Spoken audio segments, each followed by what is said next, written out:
더 쉽게, 더 즐겁게, 그리고 더. 오늘 블랙리스트 문화 특집 방송 이제 톱3만 남겨두고 있습니다. 네, 세 번째 방송이죠. 네, 오늘 벌써 시간이 우리 7시에 만나는데 4시간이 됐어요. 7시에 만났는데 4시간이 됐죠. 앞에 1시간은 사실 버렸지만 어쨌든 3시간 동안 녹음을 풀로 하고 있습니다. 이거 간만에 하려니까 좀 힘이 빠지고 좀 배고프네요. 저도 배가 몹시 고픈데 밥도 안 먹고 지금 저녁에 만나서 네. 강행군을 하고 있습니다. 일단 3위부터 각자의 이제 인생의 소설 3위부터 한번 이야기를 해보겠습니다. 이제 아라백님. 인생의 문학. 인생의 문학. 저는 그 우주로부터의 귀환이라는 이름이 진짜 멋있네요. 책이 있습니다. 이게 소설 아니고 인터뷰집이에요. 일본의 그 다치바나 다케시라는 네. 사람 혹시 아시나요? 모릅니다. 이 사람이 기자 출신인데 이런 책을 많이 써요. 네. 자기가 호기심이 있는 분야들에 대해서 많은 책을 쓰는데 80년대 초에 미국의 우주비행사들을 인터뷰를 했어요, 이 사람이. 근데 제가 좀 찾아보니까 그 전까지 이제 당연히 우주를 갔다 오면 그 사람들 인터뷰를 어마무시하게 했을 거 아닙니까? 네. 근데 뭐 어떤 성과, 논리적인 부분들, 어떤 그 수학적이고 과학적인 것들에 대한 인터뷰를 많이 하는데 심리적으로 뭘 느꼈는지, 너가 가서 어떤 감정을 느꼈는지 이거에 대해서 인터뷰한 게 거의 없었다고 해요. 근데 이거를 하는데 하나같이 우주가 너무 아름다웠다. 콘택트에 나오는 그 대사 있잖아요, 조디 네. 포스터에. 시인이 왔었어야 한다. 그것처럼 이구동성으로 모든 우주비행사들, 그 철저하게 과학적인 사고와 논리적인 사고를 훈련받았을 사람들이 말했던 게 아름다웠다. 그리고 종교에 대해서 생각할 수밖에 없었다. 그런 얘기들을 많이 해요. 그래서 여기 보면은 그 제가 예전에 읽고 꼽아놨던 게 있는데, 눈 아래로 지구를 보고 있으면 지금 현재 어딘가에서 인간과 인간이 영토와 이데올로기를 위해 피를 흘리고 있다는 사실이 거의 믿기지 않을 정도로 바보 같은 짓처럼 생각된다. 이거 진짜 유명한 말인데. 이 책에서 나온 거예요? 네. 나 이거 많이 봤어요. 그래요? 그래서. 네. 그래서 정말 바보다. 소리내서 웃고 싶을 정도로 그것은 바보짓이다. 이때 한창 그 냉전 때 아니었습니까? 각자 누가 먼저 우주를 올라가느냐. 그죠. 그래서 어떤 비행사는 그 당시에 그 두 지도자를 그 우주선에 태워서 올려보내야 된다. 그래야 느낄 수 있다. 네. 그리고 이 부분 되게 인상적이었는데, 그때의 광경은 각별하다. 인간이 지금까지 본 적 없는 방식으로 지구를 볼 수 있다. 지구와 멀어짐에 따라 대륙과 대양이 한눈에 조망되었다가 마침내 지구의 둥근 윤곽이 보이기 시작한다. 세계가 한눈에 보인다. 전 인류가 내 시야 속으로 들어와 버린다. 나도 그 세계에 속한 일원이지만 나는 사람이면서 눈 많은 신의 눈을 가지고 체험을 하고 있다고 생각했다. 그리고 지구로부터 멀어짐에 따라 지구는 점점 아름다워진다. 그 색깔이 말할 수 없을 정도로 아름답다. 그 아름다움은 평생 잊을 수 없다.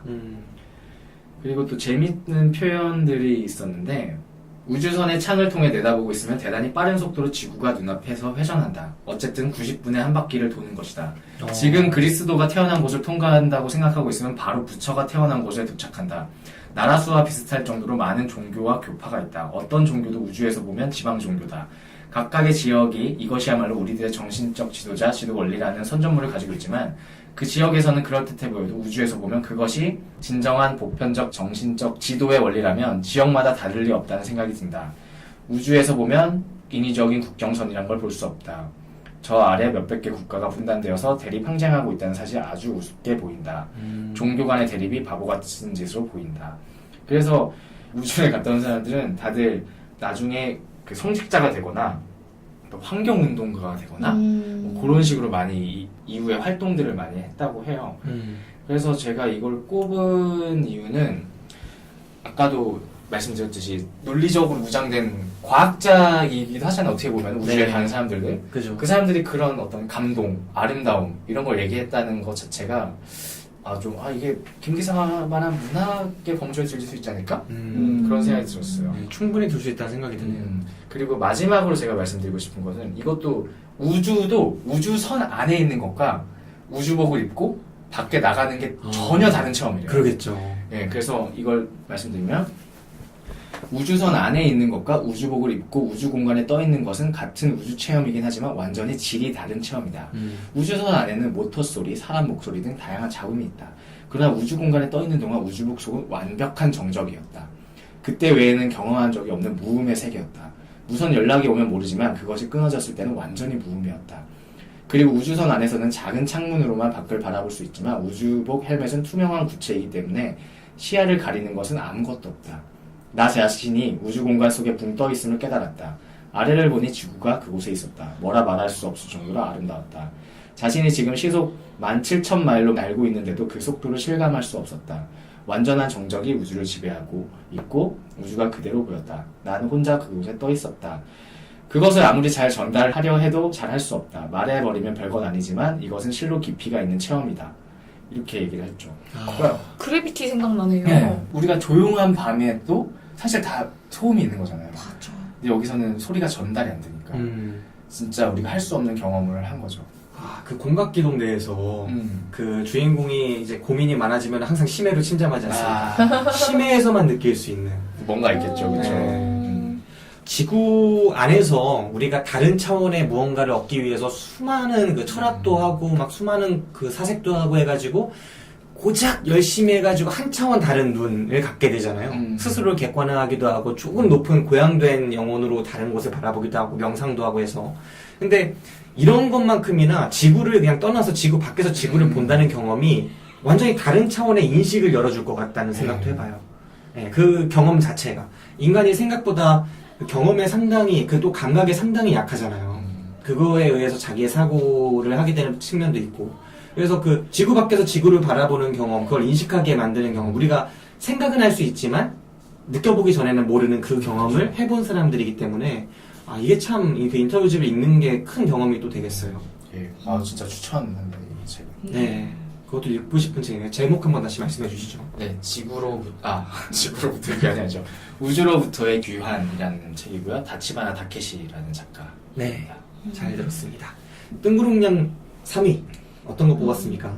저는 그들이 가지고 다닌 것들이라는 책을 뽑았어요. 한번 소개를 김 기사에게 추천했던. 김 기사에게 선물도 했어요. 네. 그래요? 네. 베트남전. 영어로 된 거 아닙니까? 그렇죠. 네, 아직도 내가 못 읽어서 김 그것 기사님 영어를 때문에 공부하고 싶으시다고 해서. 원서를 원서를 선물했다니까. 구해가지고 선물했습니다. 영어라는 거지 이거. 지금 기억하고 있는 사람한테 띠라 그러면 그러니까 너 때문에 영어 포기할 뻔했어.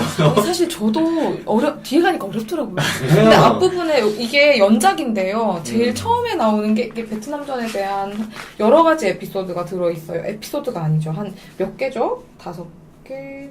주제별로 해가지고 20개 정도의 제목 안에 나눠져 있는데 그들이 가지고 다닌 것들이라는 제목에 제일 첫 번째 작품이 그들이 가지고 다닌 것들이에요. 네. 근데 뒷부분으로 가니까 저도 좀 어렵더라고요. 근데 그들이 가지고 다닌 것들이라는 작품은 되게 저는 김 기사님께 추천을 하고 싶었어요. 왜냐하면 마치 이게 이분이 기자예요. 네. 근데 실제로 베트남전에 갔던 분이고, 그러니까 대학을 마칠 무렵에 베트남전에 참전을 직접 했었고, 아마 그때 본 것들을 바탕으로 쓴 소설이라고 해요. 앞에는 여기 나오는 인물들은 다 가짜다라고 얘기를 하고 있어요. 근데 가짜라고 믿을 수 없을 만큼 너무 생생하기 때문에 아마 이 작가가 현지에서 겪은 것들을 다 직접 쓴 게 아닌가 하는데 이 작품이 정말 문학적으로 너무 뛰어나다고 생각하는 이유는 우리가 전쟁이라는 걸 생각하면은 굉장히 6.25 전쟁도 있고 많이 막 격렬한 전투를 떠올릴 수도 있고 사명감을 떠올릴 수도 있고 여러 가지가 있잖아요. 근데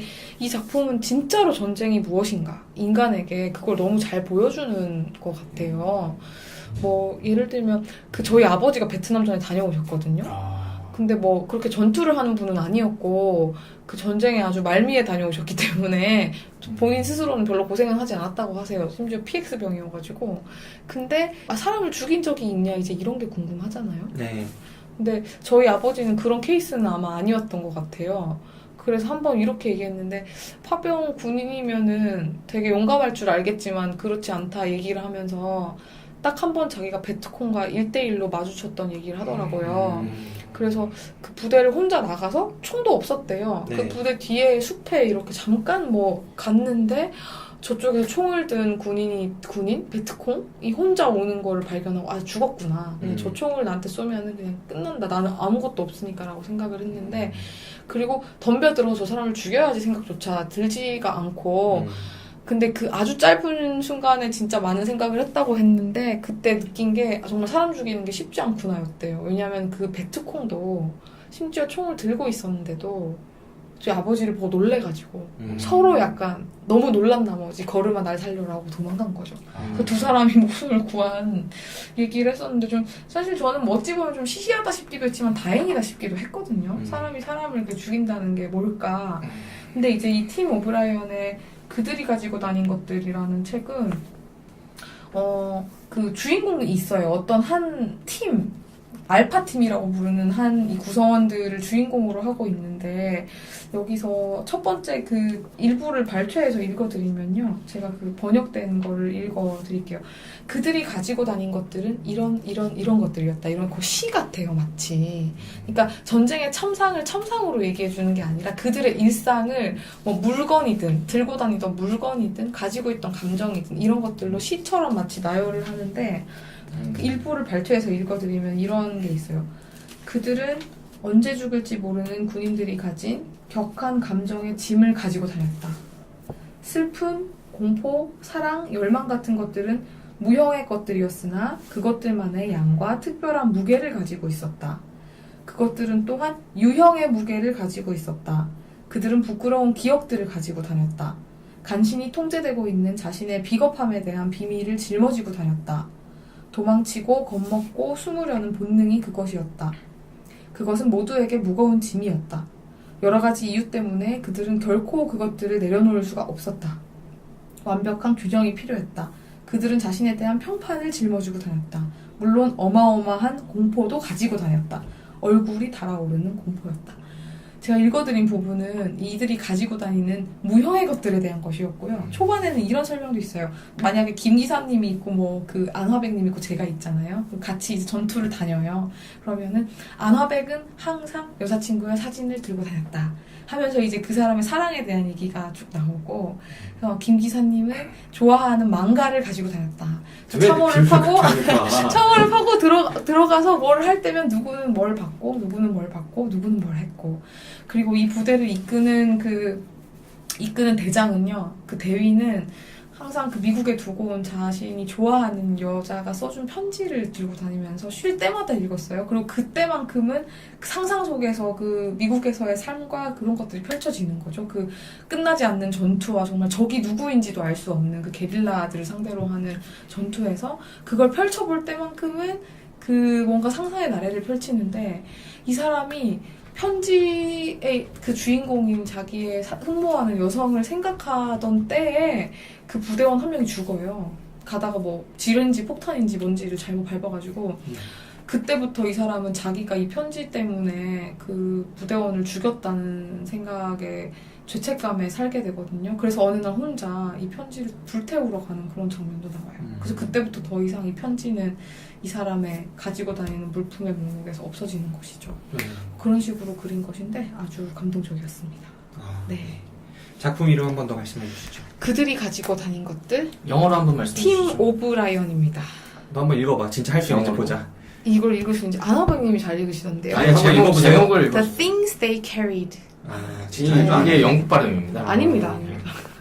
영국에서 초반 맞았다고요. 네, 영국의 가난한 노동자의, 네. 이 동양인 노동자의 발음이죠. 런던이었습니까? 초밥한 데가? 그렇죠, 런던이었죠. 네. 아, 네, 우리 시간이 얼마 없습니다. 네. 빨리빨리 해야 됩니다. 가시죠. 네, 저의 3등 한번 뽑아드리겠습니다. 아까 4등이 생텍쥐베리 비행사 아니었습니까? 네. 3등도 비행사입니다. 아, 그렇죠. 누굴 것 같습니까? 리처드 바크입니다. 갈매기의 꿈. 저 이 소설 정말 좋아하는데, 리처드 바크가 이제 전직 비행사죠. 이제 비행에 대한 꿈과 신념을 실현하고자 끝없이 노력하는 갈매기, 조나단 리빙스턴의 일생을 통해서 모든 존재의 초월적인 능력을 일깨운 그런 우화적인 소설, 네, 갈매기의 꿈을 발표한 작가입니다. 이 갈매기의 꿈이 생텍쥐베리의 그 어린 왕자랑 되게 비슷한 시기에 나왔어요. 조금 늦게. 그리고 한국에서도 조금 늦게 소개가 돼가지고 비슷한 묶음으로 이제 많이 불리는데, 약간 자신의 깨달음을 우화적인 이야기 속에 녹여냈다는 점에서는 비슷한 부분이 있겠다고 하겠습니다. 근데 이 어린 왕자라는 작품이 상당히 그 시대 문화에 잘 녹아든 반면에 이 리처드 바크의 갈매기의 꿈은 이단이다, 이런 평가를 많이 받았어요. 종교계에서 저거는 읽으면 안 돼, 이런 이야기를 많이 받았습니다. 하지만 이렇게 오마르죄로 가득한 작품이다 라는 성직자들의 거센 비난에도 불구하고 출간되자마자 당대 최고의 베스트셀러, 역대 최대 판매량을 자랑했던 소설이 바람과 함께 사라지다였거든요. 그거를 바로 능가하면서 1위 소설로 판매 기록을 이제 뛰어넘었습니다. 그만큼 인기를 끌었던 영향력이 컸던 작품이고요. 이 소설 보시면은 조나단 리빙스턴이라는 갈매기가 이제 주인공이에요. 다른 그 갈매기들은 이 조나단이 볼 때 그냥 먹이를 먹기 위해서 그냥 하늘을 나는 거죠. 비행을 자체를 이제 좋아하는 게 아니라 먹기 위해서 비행하는 애들인 거야. 근데 조나단은 멋지게 나는 게 꿈인 거죠. 아까 그 이사도라 덩컨 이야기하면서 그 가난 속에서도 예술을 꿈꿨다 이렇게 얘기하셨지만 그냥 먹는 것 자체가 목적이 아니라 삶의 목적 자체가 나는 것인 좀 남들과 다른 꿈을 꾸는 어떤 목적이 있는 주인공이 등장을 하는 겁니다. 이 조나단이라는 애가 이제 매일 날기를 시도해요. 다르게 날기, 새롭게 날기, 더 높이 날기, 더 빠르게 날기, 여러 가지 날기 방법을 시도하면서 연습을 합니다.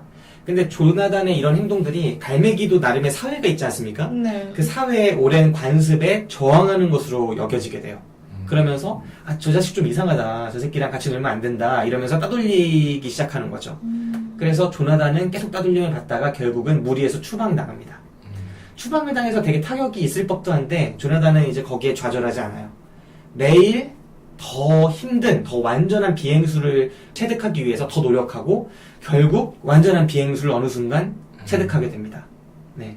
그걸 체득하는데 이 과정이 되게 이 소설의 특징적인 부분이에요. 그냥 완벽하게 날게 됐다. 그래서 얘는 잘 난다. 멋있게 날아서 얘가 백조인 거를 나중에 이제 다른 오리들이 알게 된다. 뭐 이런 식으로 올라가는 게 아니라 이게 일종의 초월적인 무언가랑 닿는 듯이 묘사가 계속돼요. 맞아. 되게 좀 신비롭게 나와요. 네, 매우 신비롭고 매우 종교적으로 흘러갑니다. 그래서 뭔가 이 자기 수련을 통해서 완전한 비행수를 터득하게 되는 게 일종의 자기 초월이 필요한 거고 그 자기 초월 계속 노력하다 보니까 한 가지에 계속 매진하다 보니까 초월하게 되고 그 초월이라는 게 일종의 신비스러운 무언가로 표현이 되면서 뭐랄까 하나의 그런 신적인 존재가 되는 듯한 느낌이 보여져요. 마치 예수 그리스도나 석가의 삶을 보다 보면 광야로 나아가서 계속 참선하고 그 악마와 대면하고 이런 건 나오지 않습니까? 그런 과정인 것처럼 조나단 리빙스턴이 계속 비행수를 하기 위해서 막 그 겪었던 고난들을 극복했을 때 어떤 깨달음이 오는 것처럼 묘사가 되는 거죠.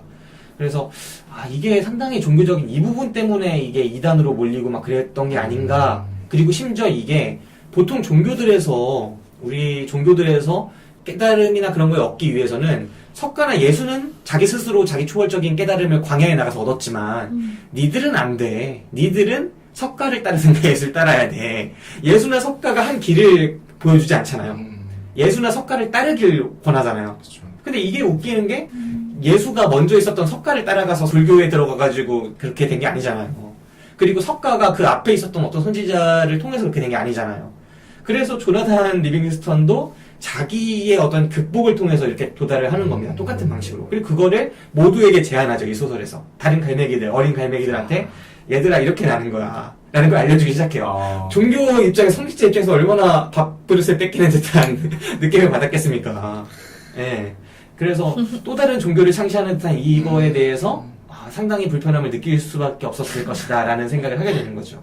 이제 두 문장을 한번 읽어드릴 텐데, 먼저 첫 번째. 대부분의 갈매기들은 비상의 가장 단순한 사실, 즉 먹이를 찾아 해안으로부터 떠났다 다시 돌아오는 방법 이상의 것을 배우려고 마음쓰지 않는다. 대부분의 갈매기들에게 문제가 되는 것은 나는 것이 아니라 먹는 것이다. 그러나 이 갈매기에게 중요한 것은 먹는 것이 아니라 나는 것이었다. 어떤 것보다도 한층 더 조나단 리빙스턴은 나는 것을 사랑했다. 이런 대목이 나옵니다. 아까 제가 그 노인과 바다랑 그 다음에 그 향수가 저에게 이제 절필하게 만들었다고 하지 않았습니까? 제가 어려움 속에서도 계속 펜을 쥐고 있게 만든 소설이 바로 이 소설이었어요. 그 전에. 내가 향수랑 이제 노인과 바다를 만나기 전에 이 조나단의 이야기를 읽으면서 남들 다 학교에서 공부하고 막 이러지만 내가 틀린 게 아니야. 남들 다 저런 거에 관심 있지만 내가 잘못된 게 아니야. 내가 하는 것도 언젠가 내가 쟤네보다 훨씬 더 나은 상태로 가게 만들 수도 있어. 어쩌면 이것만이 맞는 길이고 나머지는 다 교회 다니는 길일 수 있어. 홀든처럼. 그래서 제가 홀든을 11로 두고 이거를 3위로 두는 이유가 있습니다. 홀든은 답을 못 찾았고 셀린저는 답이 없다고 생각했지만 얘는 답이 있다고 생각하는 거예요. 리처드 바크는 아니다. 결국은 홀든이 갔던 길은 저 밖에서 순수는 지켜야 돼 하다가 못 지키고 쓰러지면서 결국은 편입하게 되는, 그래서 한번 방황했다 돌아왔지, 그 방황이 나에게 큰 자양분이 됐지, 이렇게 만드는 소설이지만 이 리처드 바크는 아니다, 극복의 길이 얼마든지 가능하다, 이 거대한 위선에 니들 속고 있을 수도 있다, 니들이 용기가 없을 수도 있다 라는 거를 말해주고 있는 소설이라서 뭔가 현실적으로는 이게 더 멀리 있지만 심정적으로는 이게 사실이었으면 좋겠는 그런 측면에서 봤습니다. 그리고 다른 문장 하나 읽어드리면, 이제 다 극복하고 나서 너는 지금 여기서 네 자신이 되는 자유를 가지고 있는 거야. 아무것도 너의 길을 방해할 수 없어. 날아오르는 것은 갈매기의 권리이며 자유는 존재의 본질이고, 자유를 방해하는 것은 의식이든 미신이든 어떤 형태의 제약이든 간에 제거해야만 하는 것이며, 그것이 바로 위대한 갈매기의 법칙이야. 이렇게 기존 갈매기 사회의 법칙을 넘어서는 위대한 갈매기의 법칙을 설파하는, 이 사이비라고 이 사람을 모독하는 사람들은 이거 우리가 사이비 종교 새로 만드는 거다, 이 종교 도나다니 이렇게 말하지만, 저는 모든 사람이 사이비를 창시한다면 세상에 종교가 필요 없는 세상이 되는 거잖아요. 되게 멋있는 갈매기라고 생각을 했어요. 막 순간이동하는 장면도 나오지 않아요? 네, 순간이동하죠. 비행기, 완벽한 비행술이라는 게 자기가 원하는 데 자기가 가 있을 수 있는. 그런 거야? 초월적인. 이상한데? 정말 좀 이상한 장면이에요. 안 하는 게 좋아하겠네요, 이 판단이. 이렇게 한번 해봐. 이런 거 안 좋아해, 이런 거 안 그 좋아해. 스승이 뭔가 이렇게 한번 해봐 하면서 네. 막 그 보여주는 그런 그 장면. 루시라는 영화, 스칼렛 요한슨이 주연한 루시라는 영화 보면 극단적으로 인간이 뇌를 100% 썼을 때 그렇게 되거든요. 굉장히 그 안 좋은 소설이네요. 헛된 희망을 심어주는 안 좋은 소설이에요. 그러니까 바크도 끝까지 가보지 못했던 거지. 근데 이런 길을 한번 제시를 해본 거고, 저기 되게 웃겼던 게 이 사람이 막 전도를 적극적으로 하려고 하진 않아요. 약간 꺼려요. 근데 깨어있는 갈매기들이 접근을 하거든요. 깨어있는 어린 갈매기가. 그래서 이제 계속 어쩔 수 없이 가르치게 됐을 때 이제 마지막 대사가 이거예요. 그럼 수평 비행부터 시작하기로 하지. 이게 끝이에요? 네, 이게 끝인데, 이게 뭔가 되게 유쾌하고 즐거운 감상을 저한테 전해줬어요. 예, 이제 깨달은 애가 후배 받기 쉽지 않은데 자꾸 이제 와서 가르쳐달라고 하는 어린 갈매기, 자기의 모습을 보는 거죠. 성경장을 찾아간 그 고니처럼. 그리고 이제 예술 찾아간 베드로, 어. 예, 이런 느낌처럼 가르쳐주고 싶지 않았지만 수평 비행부터 배우자 이렇게 하는 그 모습. 설사 이 어린 애가 유다가 될 수도 있고 뭐 그렇잖아요. 그래도 뭐 어떻습니까? 예, 그래도 참 이게 매력적인, 각자는 각자의 종교를 가질 수 있다라는 걸 알려준 저한텐 좀 그런 소설이었어요. 네, 그래서 갈매기의 꿈 3위로 뽑아봤습니다. 2위로 갑시다. 예, 저는 2위는 1위와 2위는 뭐 어떤 문학 작품성보다는 저한테 큰 영향을 줬던 청소년기에 꼽았는데, 2위는 반짝반짝 빛나는이라는 소설입니다. 네. 에쿠니 가오리의 소설인데요. 그 유명한 에쿠니 가오리. 예. 가오리 본명입니까? 본명이겠죠? 그렇지 않아요? 네, 볼 때마다 이름 특이해요, 가오리. 일본어 가오리가 뭐 의미가 있겠죠? 있죠?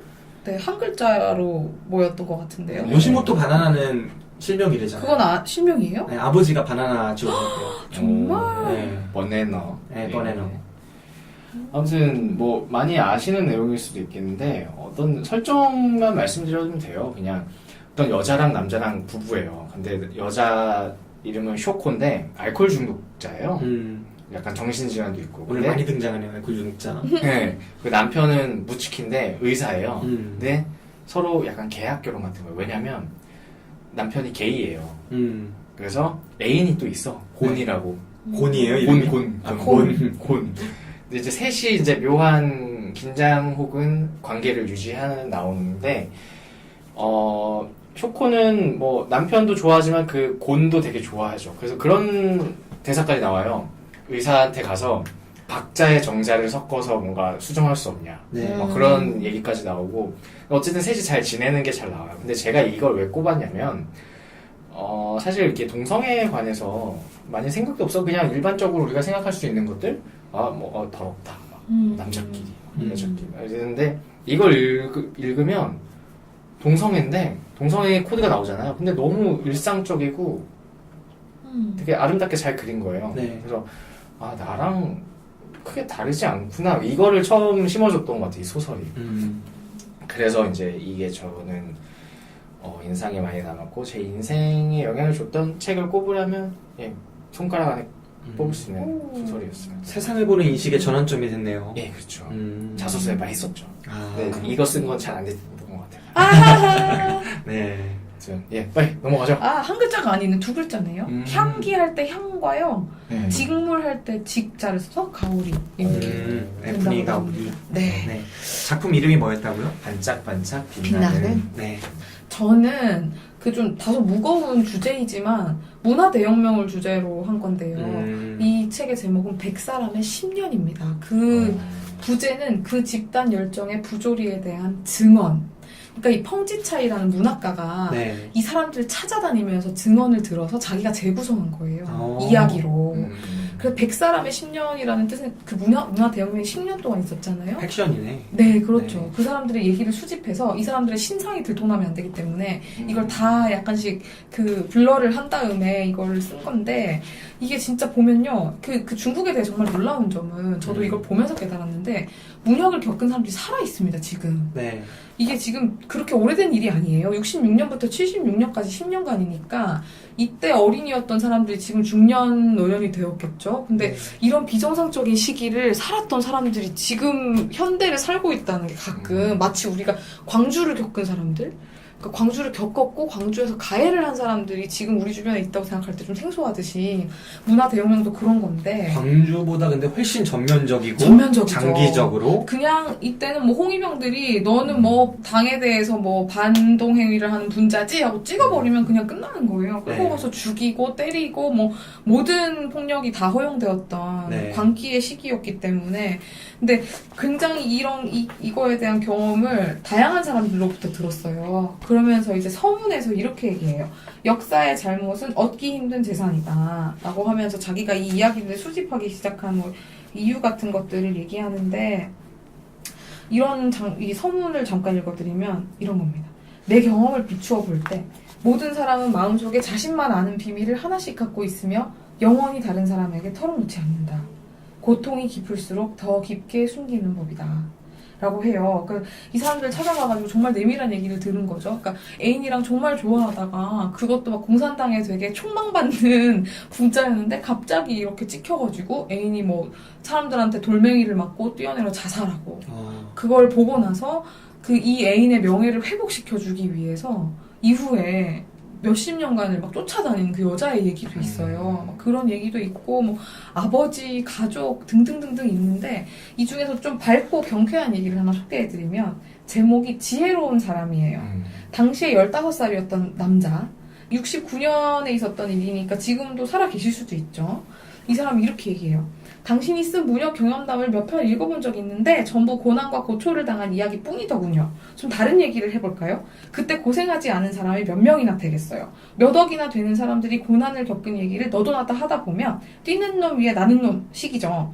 당신이 쓴 사연들보다 고통스러운 경험들은 수두룩해요. 우리 형부는 말재간이 좋아서 말씨름으로는 누구도 이기지 못했어요.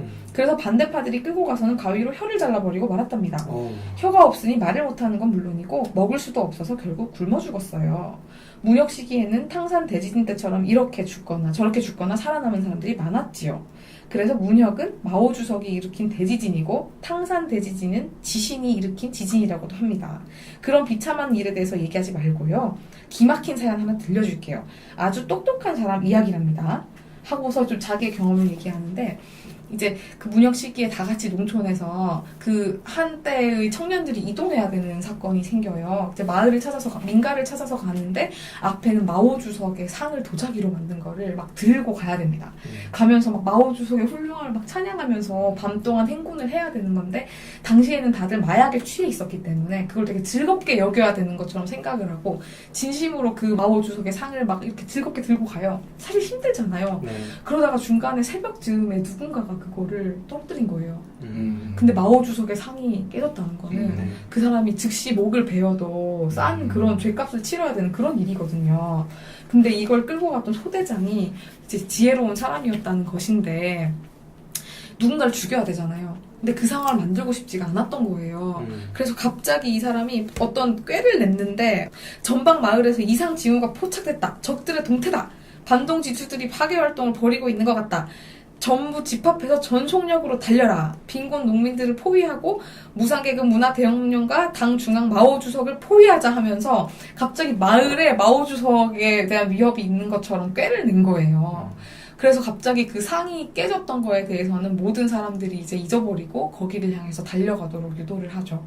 그러고 이제 밤 동안 이제 이 아이였던 이 소녀는 되게 걱정이 돼요. 막 그 상이 어떻게 됐을까? 막 그걸 깨뜨린 우리는 어떻게 될까? 걱정을 하는데 아침에 거기에 가보니 깨끗하게 치워져 있었다는 거죠. 없었던 일인 것처럼. 아마 이 소대장이 그렇게 처리를 한 것 같아요.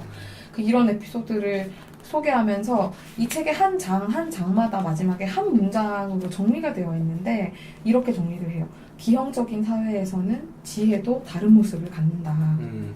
이렇게 정리를 하고 있습니다. 이 책에 나오는 그 구구절절한 슬픈 에피소드들도 되게 많아요. 역시 아름답네, 그 소대장.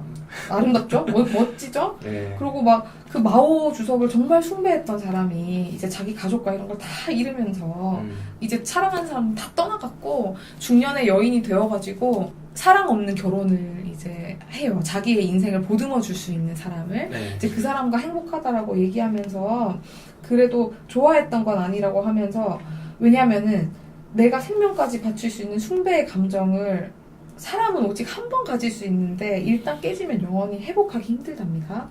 이렇게 얘기를 해요. 그 마오 주석을 정말 순수하게 숭배했었는데 그게 자기의 남편과 모든 것을 다 앗아간 얘기를 하면서 이 여성이 이렇게 얘기를 하는데 이 장의 말미에는 이렇게 정리를 해놨어요. 숭배받는 사람이 숭배하는 사람을 파괴하는 것은 일종의 영혼 학살이다.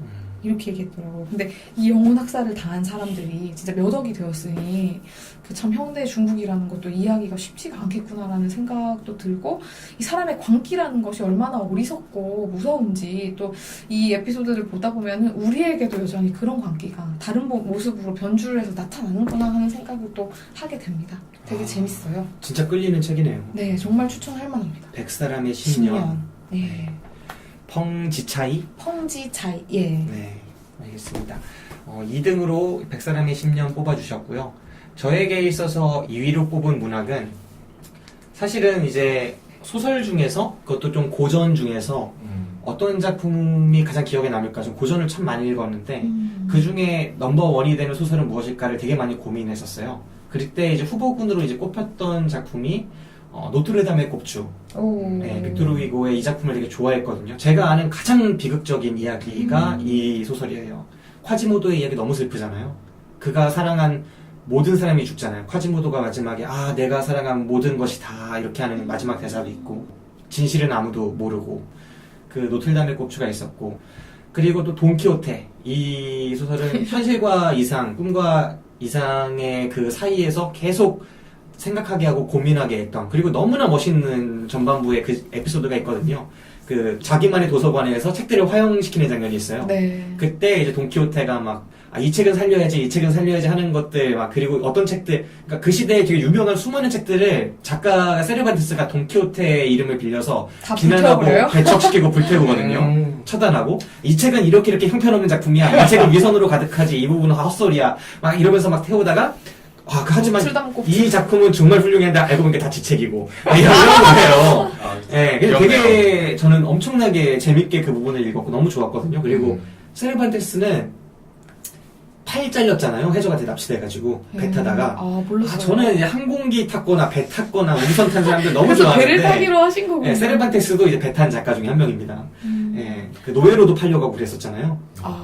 그 세르반테스의 돈키호테도 정말 많이 고민했지만 이 작품 뭐야 한 번에 두 개를 소개하시네. 저는 또 안나 카레니나 그 불태우는 장면에서 노틀담의 꼽주를 태웠다는 줄 알았어요. 저는. 아니에요. 안나 카레니나를 뽑았습니다. 앞에 두 작품보다도 아니 뭐야 한 번에 세 개를 지금 하신 그렇죠. 거예요? 네, 1200페이지에 이르는 방대한 분량에다가 그 다음에 스티븐 킹 같은 이제 영미권 작가 125명이 모여가지고 최고의 소설이 뭐냐라고 했을 때 안나 카레니나. 그래요? 네. 저는 이걸 청소년판으로만 읽어가지고 심지어 냉전을 겪었던 러시아 작가의 작품입니다. 저는 영화로만 봤습니다. 네, 이 작품인데 보통은 전쟁과 평화, 부활 이렇게 합쳐가지고 톨스토이의 3대 대작이라고 저도 불러요. 1위를 톨스토이를 뽑았는데. 네.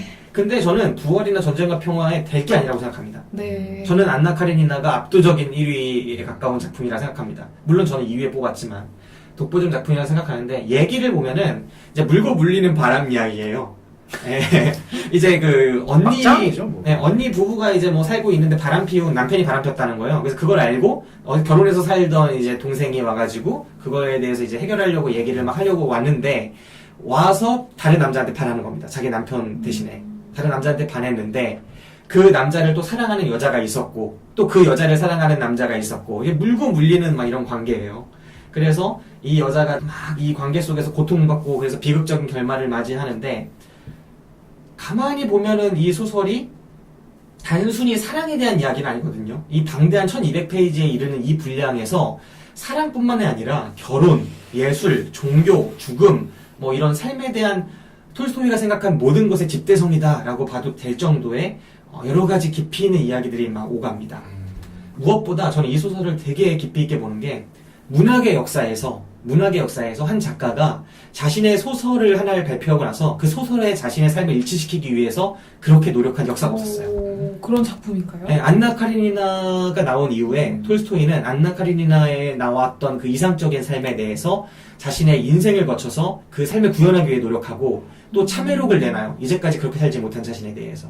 그러니까 이 속에 나온 인물들이 패퇴하고 실패하는 인물들이 많지만 그런 실패 속에서 고귀함이 드러나거든요. 안나 카리니나 소설에선 그 읽어봐야겠네요, 그 고귀함들에 대해서 톨스토이가 그 고귀함을 구현하기 위해서 이런 것들을 썼고 그리고 그 고귀함을 이루기 위해서 평생을 살았다라고도 볼 수 있는 작품이었다고 생각을 합니다. 이 소설의 첫 문장이 유명하지 않나요? 네, 뭐였죠? 모든 가정은 네. 모든 행복한 가정은 비슷한 이유가 있지만 불행한 가정은 제각각 다 다른 이유가 있다라고 소개되었는데 이 번역에 대해서는 논란이 많이 있더라고요. 네. 네. 지금 블로그 하나를 봤는데 한국어 번역본이 세 종이 있대요. 네. 하나는 행복한 가정은 모두 모습이 비슷하고 불행한 가정은 모두 제각각의 불행을 안고 있다. 두 번째는 행복한 가정은 모두 고만고만하지만 무릇 불행한 가정은 나름나름으로 불행하다. 이게 무슨 말이죠? 세 번째는 행복한 가정은 서로 닮았지만 불행한 가정은 모두 저마다의 이유로 불행하다. 뭔가 이런 베리에이션이 다 있나 봐요. 네. 정확하게 뭐 어디서- 무슨 판으로 읽으셨어요? 저 기억이 안 나요. 그 홍신문화사였던 것 같은데 기억이 잘 나지 않습니다. 저는 이게 되게 오래전에 읽었지만 아직도 그때 받았던 그 느낌 그런 인상만 생생한 거예요. 그런데 그 인상들이 그 극중 인물 중에 레빈이라는 애가 있어요. 그러니까 이 물고 물리는 관계에서 맨 끝에 있는 애죠. 그러니까 자기는 이제 누구한테 사랑받지 못하는 애. 그냥 사랑하기만 하고. 네, 하기만 하고. 근데 결국은 얘가 결혼을 하거든요. 꿈을 이뤄서. 근데 이 사람이 생각이 되게 많고 사유가 많아요. 근데 그 사유들이 톨스토이가 엄청나게 고민하지 않았으면 써내지 못할 만한 사유들인 거예요. 하나같이.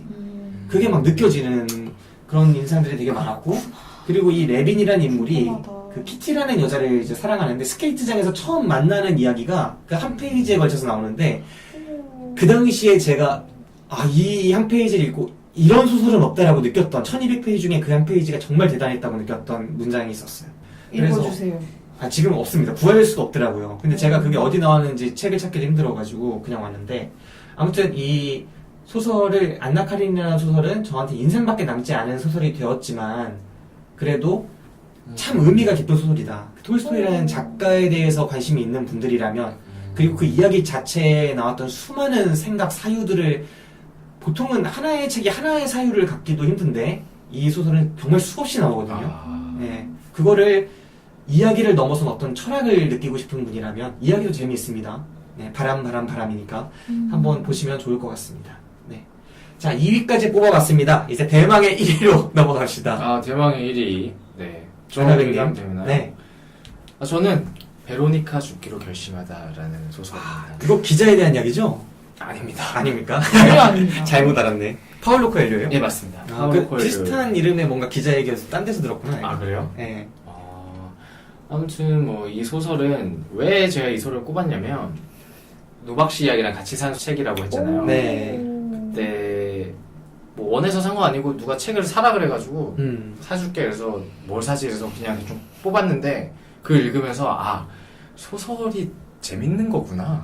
오. 네. 그 전까지는 책을 거의 안 읽었죠. 그리고 그 우리나라 그 문학 교육의 병폐랄까요.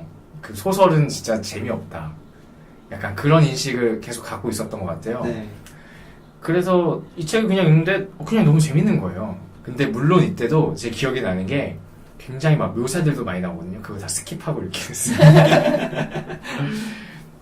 그래서 이때 이후로 고1 때 제가 소설책 굉장히 많이 읽었는데 그때 이걸 읽고 또 그 두 권 같이 산 것 중에 또 한 권은 에쿠니 가오리의 호텔 선인장이라는 소설이 있어요. 오, 정말 좋아해요. 네, 그 세 권을 샀는데 그 세 권 다 괜찮게 읽었던 거예요. 음. 그래서 에쿠니 가오리 일본 여자 작가들 소설을 쫙 읽고 그 다음에 어떻게 읽었는지 모르겠는데 파트리크 슈스킨트 소설 읽고 재밌어서 그것도 그 사람 소설 되게 많이 읽고 고1 때가 제 이제 문화 활동 중에서 소설을 가장 많이 읽은 그 이후로도 그렇게 많이 읽지 않았는데 아무튼 이 내용 자체는 베로니카라는 여자가 자살을 하는 장면부터 시작돼요. 근데 자살하기 전에 뭐 이런저런 이유를 늘어나요. 삶의 의미를 찾을 수가 없다. 나는 뭐 이렇게 적당히 일을 하다가 결혼하고 아이를 낳고 그러면서 이제 자살을 하게 되죠. 그래서 자살을 하고 딱 깨어났는데 정신병원인 거예요. 정신병원 의사가 얘기하는 거죠. 자살 후유증으로 당신에게 심장에 무리가 가서 당신에게는 일주일밖에 시간이 남지 않았다. 그때부터 이제 여자가 자기가 죽음에 얼마 남지 않다는 것을 알고 막 살아보는 거죠, 조금. 자기한테 무례하게 대했던 사람의 뺨도 때려보고, 막. 예, 뭐, 그런 데로 막 오히려 그렇게 되니까, 그러니까 삶의 의지가 약간, 내가 그동안 잘못 살았구나. 루블리아냐에 간다 그러지 않아요? 응? 루블리아냐라는 도시에? 그런 내용이 내용까지는 제가 잘 기억이 안 나요. 네. 예. 한 번도 안 가본 도시에. 그런 장면들도 나오고, 또 하나 저한테 좀 약간 반짝반짝 빛나는 이 줬던 영향 같은 비슷한 게 그런 영향이 똑같은 게 뭐냐면 정신병원이 배경이잖아요. 거기 수많은 환자들이 나와요. 입원하고 있는. 근데 베로니카가 계속 얘기를 나눠보고 그 사람들의 왜 여기 오게 되는지 이런 것들 얘기를 해보니까 되게 다 정상적이고 문제가 없는 사람들인데 뭔가 한 번의 낙인 혹은 사회적으로 인정되지 못하는 부분들이 정신병으로 여겨져서 들어온 사람들 이런 부분이 나와서 저희 그때도 이제 이게 정신병이라는 게 어떤 정말 의학적인 부분도 있지만 사회적으로 규정되는 것도 되게 많구나. 네. 꼭 그리고 정신병원에 들어가지 않더라도 우리가 굉장히 쟤 좀 이상해, 특이해 라고 하는 것들도 사실은 그냥 그 사람의 고유의 성격이고 그냥 우리가 인정할 수 있는 부분인데 사회적으로 이렇게 매도당하고 있는 거 아닌가 뭐 그런 생각을 했던 소설 중에 소설이거든요. 네. 그런 것도 이제 저한테 영향을 많이 줬었고 그래서 결국 이제 이야기는 베로니카가 이제 삶에 애착이 생겨서 살려고 하는데 알고 보니까 의사가 거짓말을 한 거죠. 이거 뭐야, 아는 여자잖아, 아는 여자. 그렇죠. 그런 내용이에요? 아는 여자는 뭐 물론 의도는 없었지만, 그렇죠. 그래서 그런 내용이고. 뭐야. 저는 이런 반전을 좋아하는 것 같아요. 네. 어쨌든 저에게 굉장히 많은 영향을 줬고. 왜 반전 다 말했네요, 그러면? 그건 뭐 어떻게 해요? 네. 네. 읽고 싶었는데. 읽으세요. 네. 반전 다 얘기하는 방송을 하시면서. 슬로베니아, 루블리아냐가요. 네. 여기 나오는데, 거기서 이런 장면이 나와요. 이 여자가 이제 살아야지 생각을 하는 장면에서, 살아야지랄까요? 남은 인생을 살아봐야지 생각하는 장면에서, 슬로베니아가 어디 있는지는 아무도 몰라. 아무도. 이렇게 하면서, 자기가 한 번도 이런 나라는 가본 적도 없다는 거를 알면서 여기를 가봐야겠다. 뭐 이런 생각을 하는. 되게 근데 서구 중심적이다. 그런 나라를 찾으려면 뭐 짐바브웨나 지부티 정도 가야지. 슬로베니아 나도 가고 싶다, 야. 그리고 이 소설을 이제 나중에 생각해보면 또 제가 또 이렇게 불행 자랑을 좀 하자면 제가 죽음에 좀 한 발짝 갔던 사람이 아닐까? 진짜 한 번 갔다 온 거 같이 얼마나 기사를 하는지 진짜. 그래서 그 경험이 조금 저한테 그 트랙에서 내려와도 괜찮더라 뭐 이런 경험이었던 것 같아서 지금 제가 뭐 이렇게 배를 타겠다고 하는 것도 약간 그런 영향도 있었던 것 같아서 약간 죽음이라는 거를 조금 경험한다는 게 의미가 있겠다는 생각을 다시 한번 해봅니다. 네. 저는 오늘 좀 약간 뭐라 그럴까? 약간 허위 사실을 유포하는 전문가가 된 것 같아요. 또 슬로베니아 아니에요? 저는 루블리아냐를 이 사람이 가봐야겠다 생각하는 걸로 기억하고 있었는데 지금 또 다시 검색을 해보니까요. 이 사람의 조국이라네요. 주인공의 조국이라네요. 배경이 슬로베니아래요. 네, 죄송합니다. 전혀 아유, 다른 죄송합니다. 제가 진짜 오늘 네. 여러 가지 허위 사실을. 심지어 아라백은 1위로 뽑았는데 못 잡아냈어. 허위 사실을. 제가 읽은 지가 오래됐어요. 아, 이게 저도 기억이 오래되다 보니까. 마지막으로 죄송합니다. 여기 이제 블로그에 누가 정리해 주셨는데 그걸 읽어드리면 여기 여자가 했던 행동들. 네. 베로니카는 자신을 조롱하는 사람들의 뺨을 후려갈깁니다. 음. 그리고 이게 빌레트가 정신병원인데 빌레트 밖에 순종적인 그녀에게는 상상도 못할 일이었습니다. 또한 억누르고 있던 자신의 감정에 마음을 내던져 버리기도 하고 그녀에게 내재된 재능을 끌어올려 피아노 연주를 하기도 합니다. 그리고 정신분열증 남자 앞에서 알몸으로 자위를 하며 자신의 숨겨왔던 성적 판타지를 충족시키기도 그런 합니다. 내용이 있었어요? 예. 특이하네. 그런 내용은 기억이 안 났었습니다. 아무튼 그래서 저는 베로니카 죽기로 결심하다. 결심하다. 네. 네. 파울로 코엘료. 네. 저는 1위 작품, 진짜 이게 너무 의미 부여하면 안 되겠더라고요. 그래서 네. 이제 어린 시절의 작품을 꼽았는데, 톨스토이의 사람은 무엇으로 사는가를 꼽았어요. 근데 이 소설이 지금 저는 뭐 어떤 대목에서 그랬는지 잘은 기억나지 않지만 이 책을 읽고 나서 이렇게 살아야겠다 이런 느낌을 받았던 기억이 나요. 굉장히 어릴 때였는데 뭐 초등학교 때쯤 된 것 같은데 이걸 읽고 나서 이렇게 살아야지 그런 생각을 했던 기억이 나요. 이 내용이 간단히 얘기하면 이제 하나님이 천사를 그 인간계에 가보라 그래요. 날개를 떼면서 가보라고 하면서 3가지 질문의 답을 이제 깨닫게 하려고 보내는 건데 벌거벗은 청년의 모습으로 보내거든요. 보내면서 이제 인간 안에 무엇이 있는가? 인간에게 허락되지 않는 것이 무엇인가? 사람은 무엇으로 사는가? 이 3 질문에 대한 답을 하면 다시 천사로 만들어주는 거예요. 맞아요. 네. 그래서 벌거벗은 청년으로 갔는데 구두수선공을 만나게 되죠. 이제 그 구두수선공이 이 벌거벗은 사람한테 어떻게 하는지가 나와요. 그러면서 그 수선공이 추운 날에 이 사람한테 옷도 입혀주고 이렇게 하면서 또 집에 데려가가지고 아내가 화를 내도 이 사람한테 막 잘 해주죠. 기억난다. 예. 네. 그런 게 나오고 또 그 2번째 이제 질문에 대한 답은 어디서 나오냐면 어떤 손님이 구두 수선공한테 1년간 신어도 끄떡없는 구두를 만들어 달라. 돈 많은 손님이 와서 이렇게 얘기를 해요. 근데 그 구두가 나오기 전에 이 사람 세상을 떠나고 말아서 그 구두를 신을 수가 없게 돼요. 그래서 이 천사가 또 깨닫죠. 이 사람은 정말 한치 앞을 알 수 없구나 하는 걸 또 알게 되고 마지막에는 어떤 부인이 이 구두장이한테 어린 쌍둥이의 구두를 주문을 하러 왔는데 사실은 이 아줌마가 이 쌍둥이의 친부모가 아니었다는 거죠. 이런 것들을 이 천사가 목격을 하면서 이 질문에 대답을 할 수 있게 돼요. 사람 무엇으로 사는가에 대해서. 사람은 뭐 사랑이 있어야지 살 수 있고 또 그 2번째 돈 많은 사람의 죽음에서는 사람은 정말 자기의 운명을 알 수 없다라는 거를 알게 되고 마지막으로 또 아이를 대신 돌봐준 사람들에 대해서는 이웃에 대한 사랑 또 이런 것들을 또 깨닫는다는 뭐 그런 내용인데 그러니까 사람이 무엇으로 사는가라는 질문에 대해서 뭐랄까요 고루한 얘기지만 함께 살고 이웃들한테 베풀고 이렇게 살아야 된다는 교훈을 아주 어린 마음에 도덕적으로 줬던 것 같아요. 글쎄 지금 이 작품을 사실은 제가 1위로 꼽긴 했지만 지금 제가 줄거리를 좀 보면서 서툴게 읽어드렸거든요. 근데 지금 읽으면은 그때만큼의 감동이 있을지는 모르겠어요. 근데 어린 마음에는 정말 커서 마치 성경책을 읽은 것과 저한테는 비슷한 어떤 경전이었던 거죠. 네, 진짜 저도 엄청 좋게 읽었고 네. 그리고 그 이야기가 만약에 그걸 도덕률처럼 종교처럼 이렇게 받아들인다 치면은 네. 그거 상당히 괜찮게 받아들이는 거라고 생각해요.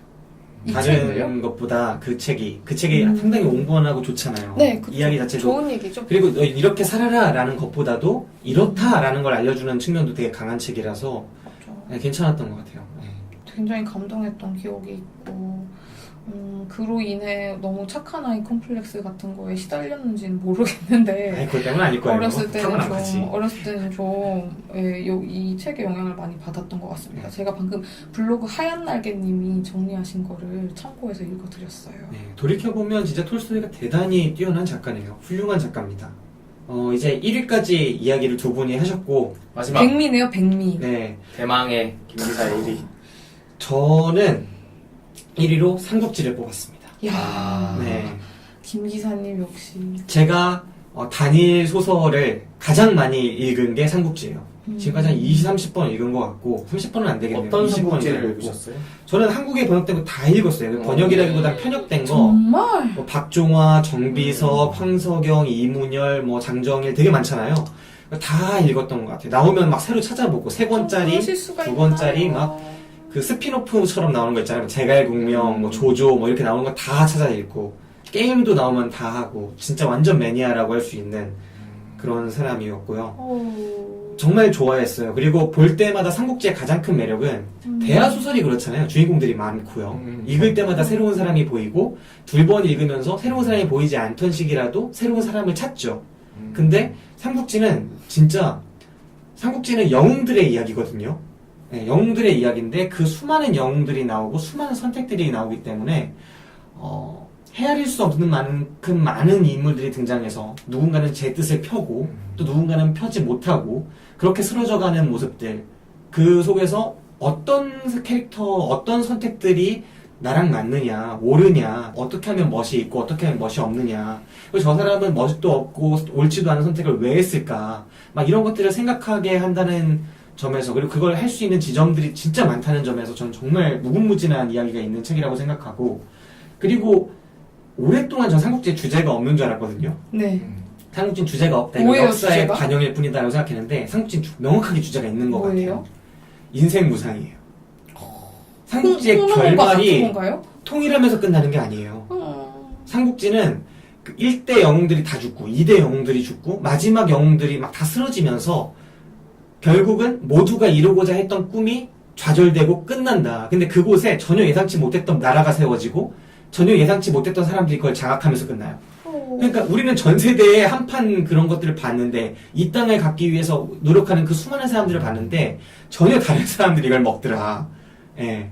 그 1세대, 2세대, 3세대 그 수많은 사람들이 이걸 갖기 위해서 온갖 노력들을 했고 그런 것들이 다 쓰러지고 애써서 쌓은 그런 업들은 다 공으로 돌아가고 예, 그렇게 되어버리는 이야기 속에서 약간 삶이라는 게 되게 무상하다라는 생각이 들면서 그렇게 드는 한편 무상함 속에서 또 뭔가 강한 그래도 잊혀져서는 안 되는 무언가가 진한 무언가가 남더라고요. 그래서 그 감동이라는 게 이 감동이라는 게 삼국지에서 가장 많이 받았던 것 같아요. 네.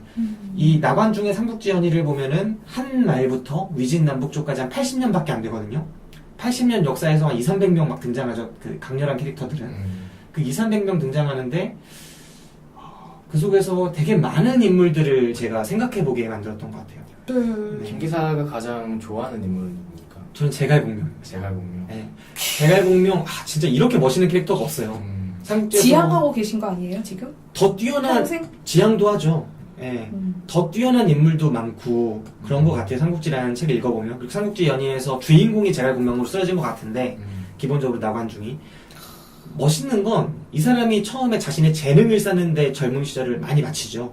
그래서 와룡이라고 불리면서 정말 뛰어난 인재다라고 하는데 자신의 뜻을 펼 때를 자기가 선택하는 몇 안 되는 인물이에요. 나는 여기서 일하겠다. 나는 이걸 하겠다라는 거를 자기가 스스로 선택합니다. 그래서 자기한테 3번이나 누가 찾아오게 만들고 그래서 자기가 그거를 선택해서 가고 그 속에서도 계속 자기가 하고 싶은 것들을 해요. 네. 뜻을 펴기 위해서 더 어려운 상황에서 계속 싸우죠. 보통 사람이라면 유리한 걸 위해서 이득을 위해서 더 유리한 입장에서 싸울 텐데도 불구하고 이 사람은 그걸 선택하지 않아요. 옳은 데서 계속 싸우려고 노력해요. 그게 설사 자기를 어렵게 만들지라도 네, 그런 모습들이 너무나 멋있었고 그리고 자기가 이제 마지막에 뜻을 펴기 위해서 더 쉬운 방법을 선택할 수 있었는데 평생을 밟아온 그 뜻을 펼 수 있는 길이 있는데도 불구하고 마지막에 또 의리 때문에 또 그걸 포기하는 부분도 있거든요. 유비가 부탁하면서 막 후세를 부탁하면서 그러거든요. 네가 원하면 네 뜻대로 해라. 내 아들을 세우지 마라. 그것 때문에 아들을 세운단 말입니다. 유비가 네, 그런 마음을 것들을 안- 보면 이 제갈량이란 캐릭터가 너무나 멋있고 또 막 7종 7금의 일화 워낙 남긴 일화들이 많지 않습니까? 대인배기도 하고 참 멋있는 사람이라고 생각해요. 근데 왜 저는 삼국지가 재미가 없을까요? 저도요. 왜 그럴지 저는 모르겠는데. 60권짜리 만화삼국지만 재밌었어요. 그래요? 뭐 제가 유튜브를 설득할 수 없으니까. 예, 그렇죠. 뭐 그리고 두 설득해달라는 분이 건 아니죠. 저랑 전혀 다른 캐릭터고 또 오늘 방송에 되게 의의 있었다고 생각하는 건 단 한 번이 안 겹쳐. 탑10에 단 한 권이 안 겹치는 걸 보면 향수를 안 하나 가져오길 겹쳤네. 잘했네. 예. 아, 작가는 겹치는 하나 겹쳤네, 하나. 제가 심지어 상비군에 한 30권 정도를 고려를 했는데 그 중에서도 겹치는 게 없어요. 아, 그래요? 예. 저는 당연히 이 정도는 나올 줄 알았거든요. 막 적과 흑이라거나, 아, 적과 흑은 고려할 만한. 예, 그리고 뭐 찰스 디켄스 작품들이라거나, 모파상 작품이라거나, 그 영웅문이라거나, 막 되게 많은 작품들이 겹칠 줄 알았어요. 뭐 전 성경도 되게 고려했거든요. 성경을 안 읽어봤어요. 아. 꼭 읽어야 된다고 하더라고요. 신약 부분은 좀 읽어보면 좋을 것 같아요. 근데 막 그런 것들을 고려했는데 뭐 칼릴 지브란 예언자라거나 근데 셰익스피어 작품들이라거나 근데 한 권도 안 겹치는 거 보고 저는 놀랐다 최근작 읽기도 바쁩니다. 아, 네. 네. 네, 그렇군요. 자, 저는 이제 삼국지까지 뽑아봤고요. 네. 삼국지 뭐 주제를 말해드렸으니까 한 문장 굳이 말해드릴 필요는 없을 것 같습니다. 네. 각자 1위까지 얘기해봤는데 한번 소감을 한 번씩 하면서 오늘 방송 마치도록 해보죠. 아나님. 저는 일단 제가 재밌게 봤던 책이 그렇게 많지 않구나를 10개를 꼽기가 어렵다라는 생각을 많이 했고요. 근데 이제 김 기사가 작품 해설을 해줬는데 제가 생각한 그 재미없는 고전이라고 생각하는 것들에 대한 너무 많이 나왔나요? 아니요, 뭐 그래서 한번 읽어보고 싶다라는 생각이 들었어요. 그리고 이제 우리 뜬구름 작가가 아니죠. 뜬구름 양이 예, 소개해줬던 작품들도 굉장히 재밌을 것 같고 그래서 나중에 한 번씩 읽어봐야겠다라는 생각이 들었는데 뭐 한 10년 걸릴 것 같습니다. 그리고 비문학편은 제가 또 비문학이 저는 더 재밌게 할 수 있을 것 같아요. 네. 그래서 몇 개 적어놨는데 나중에 기회가 되면 했으면 좋겠습니다. 네, 감사합니다. 뜨구름냥님. 저도 되게 재밌는 책을 많이 알게 돼서 쟁여놓고 좀 봐야겠다는 생각을 했고요. 아니, 이게 책을 읽었을 때 그 문장 하나하나가 마음에 와박히는 때가 참 행복한 것 같아요. 근데 저도 이걸 알게 된 지가 얼마 안 되었고 또 잃어버렸어요, 최근에. 그래서 다시 책을 읽어야지 하는 생각을 많이 하게 됐어요. 근데 네. 문장이 마음에 와박히는 느낌 너무 좋은 것인데 오늘 제가 이 말로 하면서 생각을 해보니까 그걸 또 기록해놓지 않으면 또 다 달아나네요. 네. 그래서 김 기사님 되게 기억력이 좋으셔가지고 글도 많이 쓰시고 하니까 저도 좀 기록을 해놔야겠어요. 네. 오늘 방송은 제가 제일 이득이 많은 것 같습니다. 왜요? 저는 어차피 알려진 작품으로 이야기를 했지만 두 분이 그래도 새로운 저의 입장에서는 저의 세계 바깥에 있는 작품들 많이 소개해 주신 것 같아요. 특히 막 백사람의 10년 이런 거는 저는 죽을 때까지도 모를 뻔했던 작품이거든요. 제 문화권에서는 아예 멀리 있었던 작품인데 이런 책들을 알게 됐다는 것 자체가 뭐 찰리와 초콜릿 공장 같은 것도 절대 전 좋은 작품인지 평생 몰랐을 거예요. 네, 나도 하나 해줘. 네, 그 아까 우주로부터의 귀환. 그래. 네, 이거 진짜 저는 좋습니다. 문장들 참 좋더라고요. 네, 그런 생각을 해봅니다. 오늘 소개해드리지 못한 작품들도 참 많은데 여러분들이 뭐 댓글 달아주시거나 하면은 언제든지 소개해드릴 수 있고요. 또 나중에 우리가 배 타다가 휴가를 나와서 야 비문학편 이런 것도 소개할 일이 있지 않겠습니까? 맛있는 거 사오세요. 추석 때 한번 하면 안 됩니까? 네, 수학여행 좋습니다, 때. 좋습니다. 그때 비문학편 해도 괜찮겠네요. 그때 어차피 뚱그름 양이 모든 휴일을 다 내려가실 수 없을 거예요. 그럼요, 일하시는 그럼요. 취재한다고 막 어디 가는 거 아니에요? 그럼요. 서울에 있을 수도 있습니다. 아, 네. 만납시다. 네. 뜬구름냥님을 경주에서 만나길 기대했는데 막걸리집이 문을 닫는 바람에 저희가 좌절했죠. 네, 아무튼 그 아쉬움을 뒤로 하고 언젠가 또 추석 때 이 2편 비문학편을 기대해 보겠습니다. 저는 그럼 지금까지 김기사, 아나백 뜬구름 양이었습니다. 블랙리스트와 그리고 문학과 오늘을 즐거워합시다.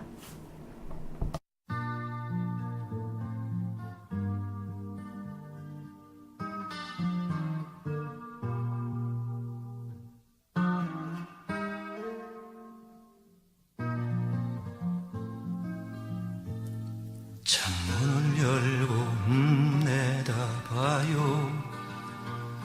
저 높은 곳에 우뚝 걸린 깃발 펄럭이며 당신의 텅 빈 가슴으로 불어오는 더운 열기에 세찬 바람 살며시 눈 감고 들어봐요. 먼 대지 위를 달리는 사나운 말처럼 당신의 고요한 가슴으로 닥쳐오는 숨가쁜 벗들의 말발굽 소리.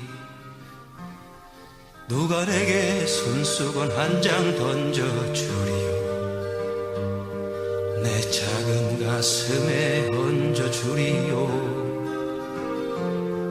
누가 내게 탈춤의 장단을 쳐주리요. 그 장단에 춤추게 하리요. 나는 고독의 친구, 방황의 친구, 상념 끊기지 않는 번민의 시인이라도 좋겠소. 나는 일몰의 고갯길을 넘어가는 고행의 방랑자처럼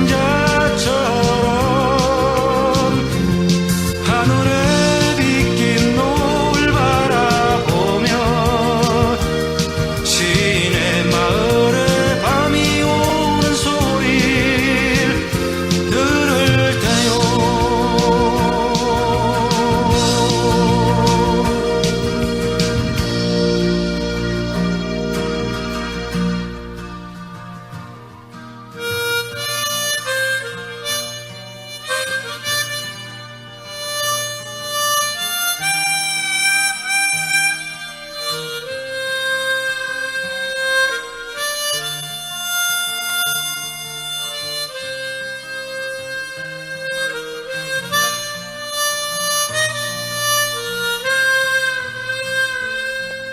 우산을 접고 비 맞아봐요.